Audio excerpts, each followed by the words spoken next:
Bab 1 Pendahuluan 1.1 Latar belakang. Perkembangan teknologi informasi telah mendorong meningkatnya kebutuhan akan sistem yang mampu berkomunikasi secara efisien dalam lingkungan terdistribusi. Pada sistem terdistribusi, berbagai komponen atau layanan yang berbeda pada lokasi berbeda harus saling bertukar data dan melakukan pemanggilan fungsi secara tepat dan konsisten.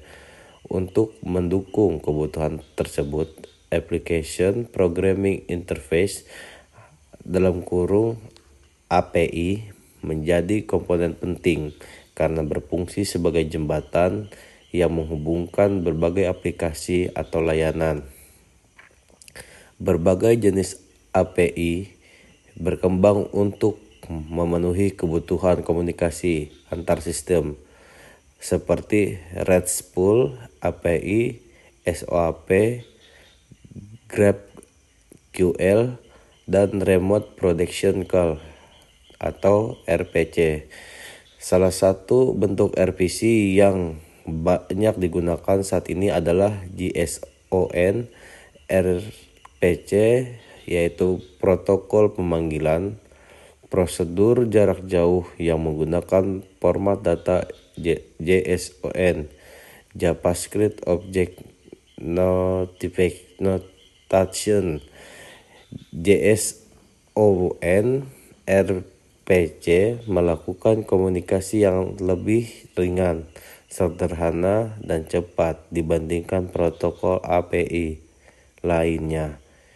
JSON RPC sangat relevan untuk sistem terdistribusi karena mampu mengeksekusi fungsi secara langsung pada server atau layanan lain dengan overhead yang rendah.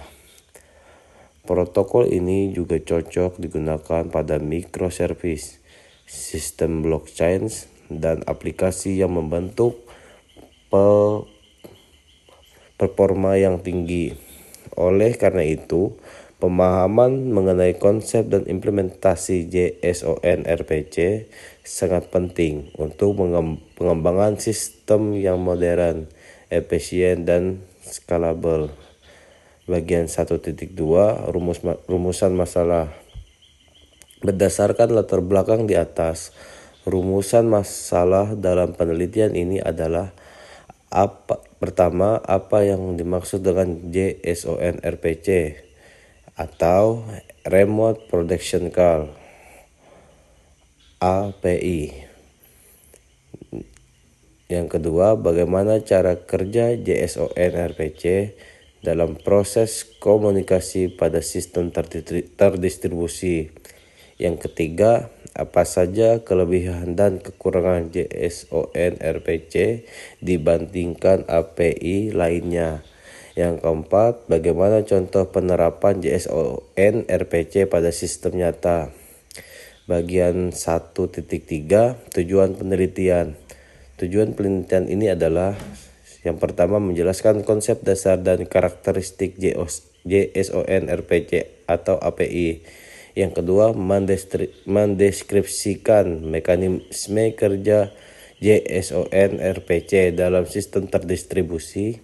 Yang ketiga, menganalisis kelebihan, kekurangan, serta perbandingan dengan jenis API lainnya.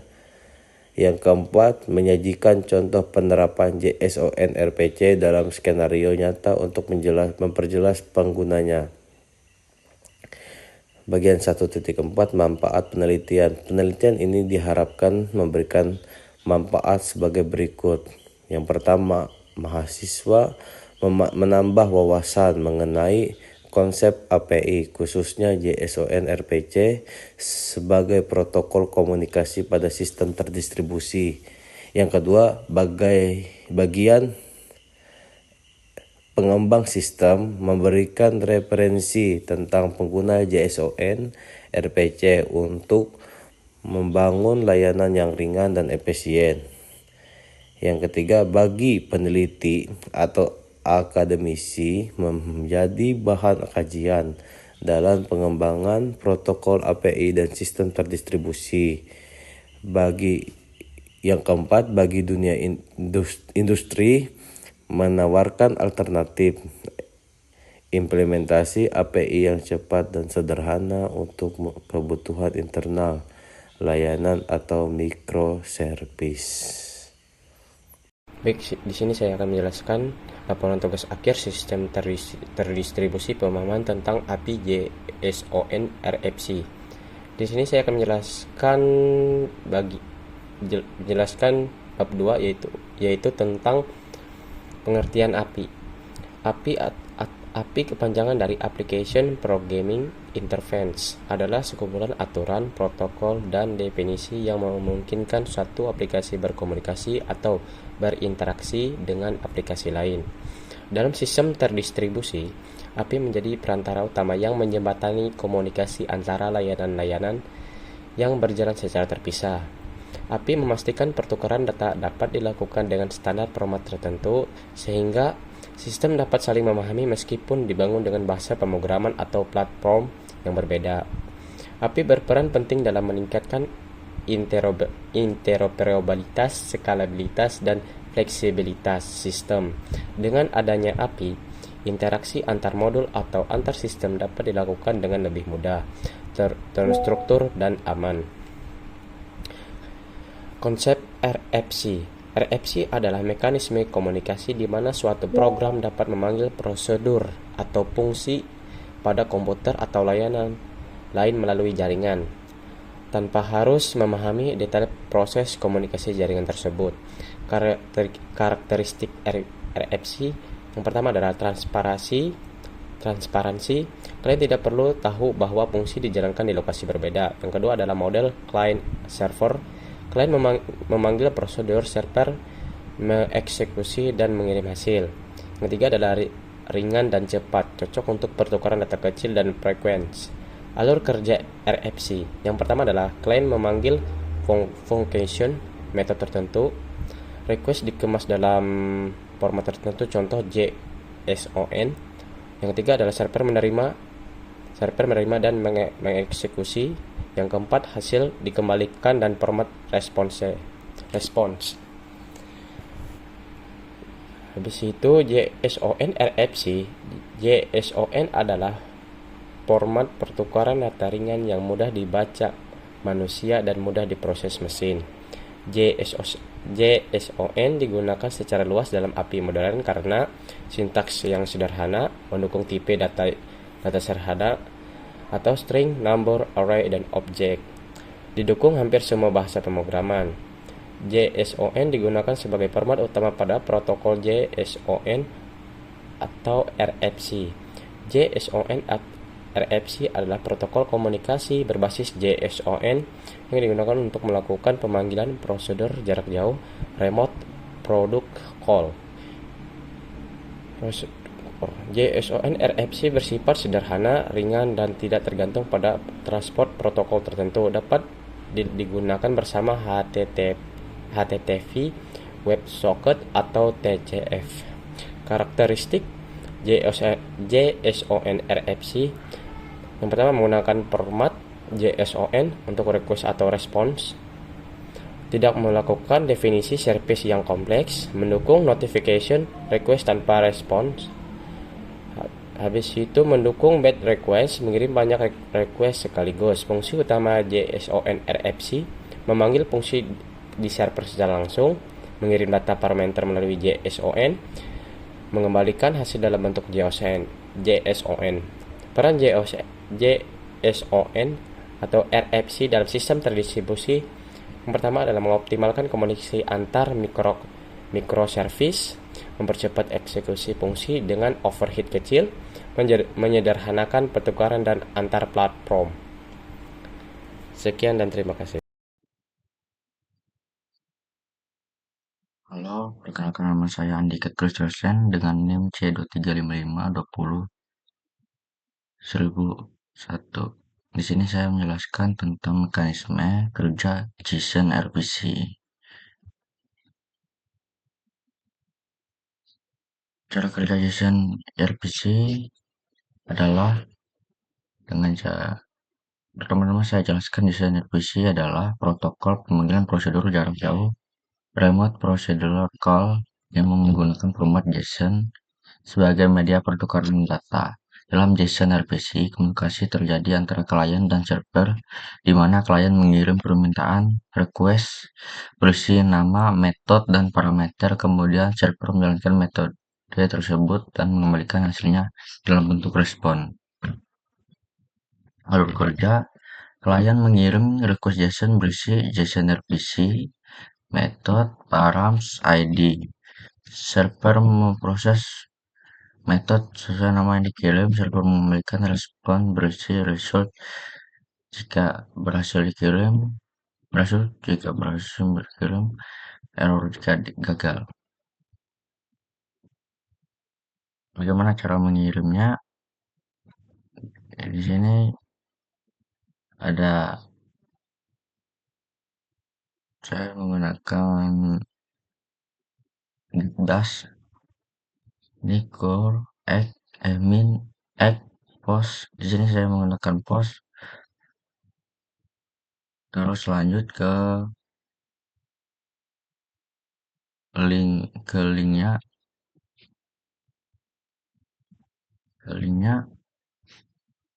terus main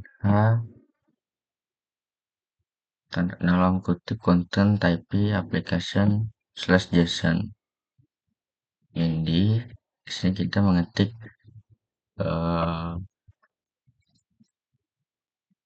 request yang kita minta,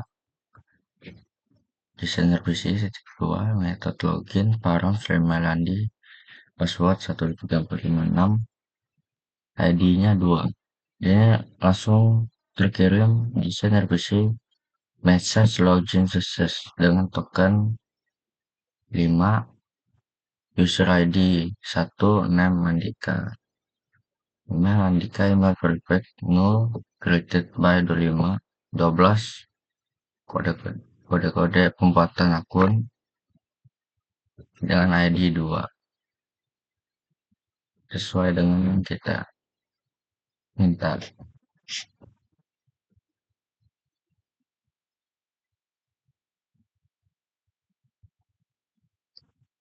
Nah, untuk mengecek apakah JSON kita connect atau tidak, sini kita menulis php artisan routed list. Kita enter. Nah, di sini sudah tertulis post API/login sama post API RPC, di mana JSON RPC kita, remote control kita sudah aktif.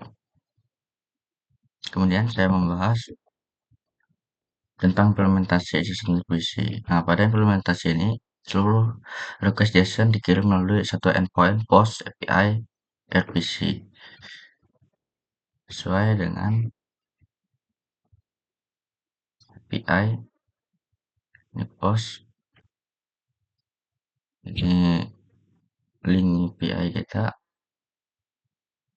API/RPC.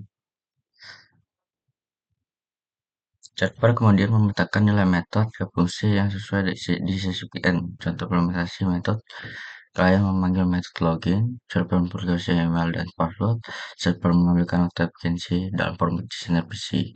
Pengujian dilakukan menggunakan CMD yang membuktikan bahwa server menerima request JSON, metode diproses dengan benar, respon dikembalikan sesuai standar JSON RPC.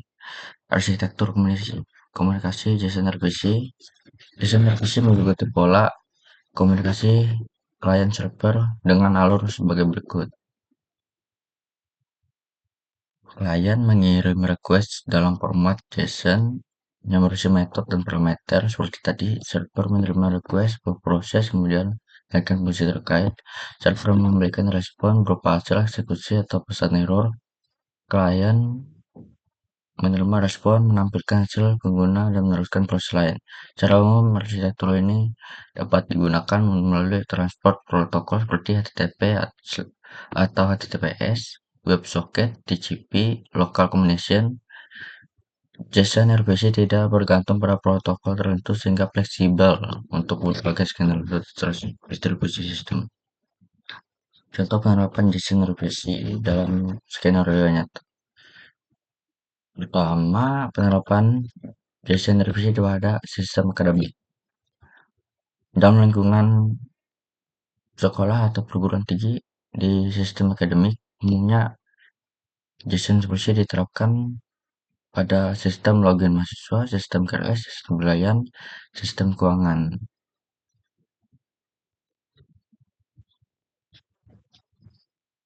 Sistem layanan tersebut dikembangkan secara terpisah, namun harus tetap saling berkomunikasi secara cepat dan konsisten.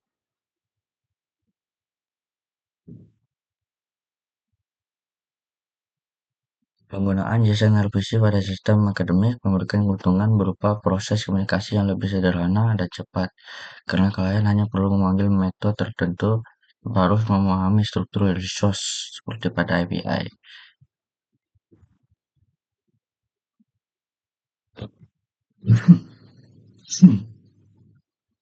Penerapan JSON RPC dalam sistem microservice.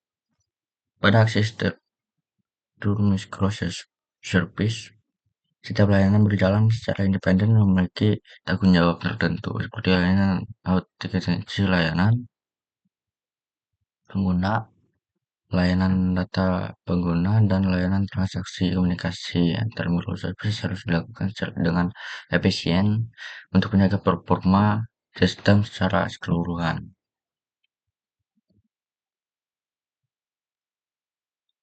Kenapa JSON sangat cocok digunakan dalam skenario ini? Karena JSON mendukung pemanggilan fungsi secara langsung antara layanan.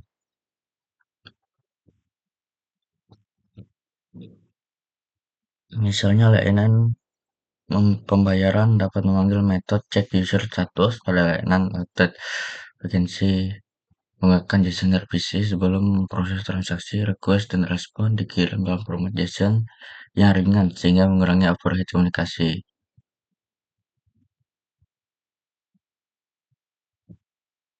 Dalam internal aplikasi perusahaan, JSON digunakan untuk sistem absensi, sistem inventaris, dan sistem manajemen karyawan. JSON RPC dapat dimanfaatkan sebagai API internal untuk menghubungkan aplikasi tersebut. Sebagai contoh, sistem absensi dapat memanggil metode get employee data pada sistem manajemen karyawan untuk mengambil data karyawan, karena JSON hanya menggunakan satu endpoint dan berbasis metode. Pengaturan akses dan keamanan dapat dikontrol dengan lebih ketat. Kaitan JSON RPC dengan dunia nyata sistem distribusi adalah, dalam dunia nyata sistem distribusi dituntut untuk memiliki performa tinggi, latensi rendah, serta kemudahan integrasi antar layanan JSON RPC. Memenuhi kebutuhan tersebut dengan menyediakan mekanisme komunikasi yang sederhana namun efektif, berbeda dari REST-API yang lebih cocok untuk layanan publik seperti resource. JSON RPC lebih sesuai digunakan pada komunikasi internal sistem distribusi yang membutuhkan pemanggilan fungsi secara langsung. Oleh karena itu, JSON RPC banyak dimanfaatkan pada sistem akademik, microservice, aplikasi internal perusahaan, serta sistem yang membutuhkan komunikasi cepat seperti layanan backend dan komunikasi otomasi. Di sini sekian penjelasan bab 3 dari saya. Kemudian dilanjutkan ke bab 4 oleh kawan saya. Sekian, terima kasih.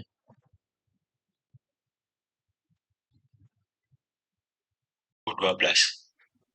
Di sini saya akan melanjutkan untuk bagian bab 4-nya. Jadi langsung saja. JSON RPC memiliki sejumlah kelebihan yang membuatnya relevan untuk digunakan dalam sistem terdistribusi, khususnya untuk komunikasi internal antar layanan. Penggunaan format JSON yang sederhana menjadikan JSON RPC ringan dan cepat karena ukuran data yang dikirim relatif kecil. Selain itu, JSON RPC mudah diimplementasikan karena hanya menggunakan satu endpoint dengan parameter method dan params, sehingga desain API menjadi lebih sederhana. Model komunikasi berbasis pemanggilan fungsi juga membuat JSON RPC cocok untuk komunikasi antar service. Dukungan terhadap batch request dan notification turut meningkatkan efisiensi serta fleksibilitas penggunaan di berbagai protokol seperti HTTP dan WebSocket.